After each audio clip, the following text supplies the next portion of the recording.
now with Chief Meteorologist Eric Finkenbinder. It's a rainy day, plain and simple. Now, if we can keep the rain during the week and drier over the weekend, why not? I know it's tough, especially for any type of plans you have to maybe get things done. If you have a project or any deadlines you're trying to make and you work outdoors, yes, certainly not great. Farmers, kind of good and bad at the same time. Yes, we could certainly get a little bit of rainfall, but at the same time, this is the time we like to be out in the fields. But hey, we're all sharing the rain no matter what, so we all have to kind of deal with it in the way we do. As we show you on the radar, not much is going to change, as I mentioned at the top of the show. So for the next couple of hours, for the remainder of the daylight hours, it's going to be raining. Some of it will be just light, some of it will be steady. We've kind of seen them, that ebb and flow of the steady and moderate rain. And now accumulated, this is Doppler radar estimated rain that we've had so far. So the higher amounts to our west, but areas in green. So we're looking at much of Franklin County, Adams County, western York. That would be an indication of seeing perhaps over an inch of rain. For the rest of us, we're looking more like a half inch up to an inch of rain. Does this actually work? Well, let's check out our WeatherNet sites. Mercersburg, this is in Franklin County, over an inch and a half. We've had Wheatfield Township and Duncannon over an inch, about an inch now in Chambersburg, Wormleysburg approaching 8/10. Is this flooding rain?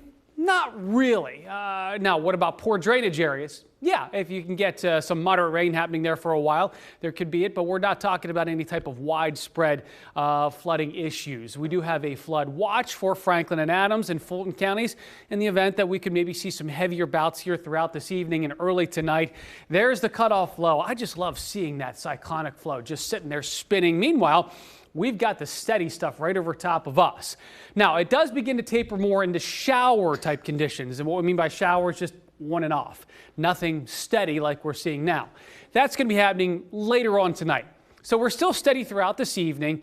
Then as we move into the overnight hours, it will become more showery, especially as we get into tomorrow. I think tomorrow, most of the day is actually going to be cloudy. Every once in a while, could there be a passing shower? Yes, better chances in the morning. Here's tomorrow evening. You can see not much, certainly damp on the ground.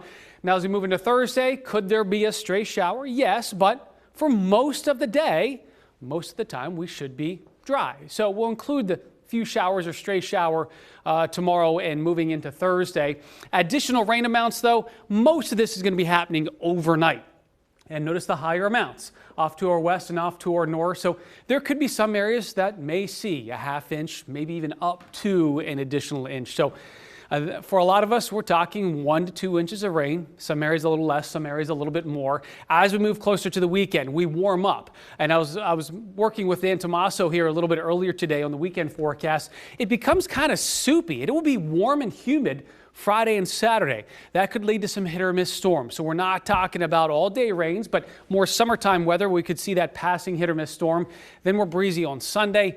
Moving into next week, highs will only be near 70 degrees. So that's actually a little bit cooler than average, but to see if we can get some drier weather, because I think by then we'll probably be looking for some drier weather. When it gets to be 100 degrees and really hot, we'll be glad we had all this rain. You're absolutely right. Thanks, Eric. Coming up tonight.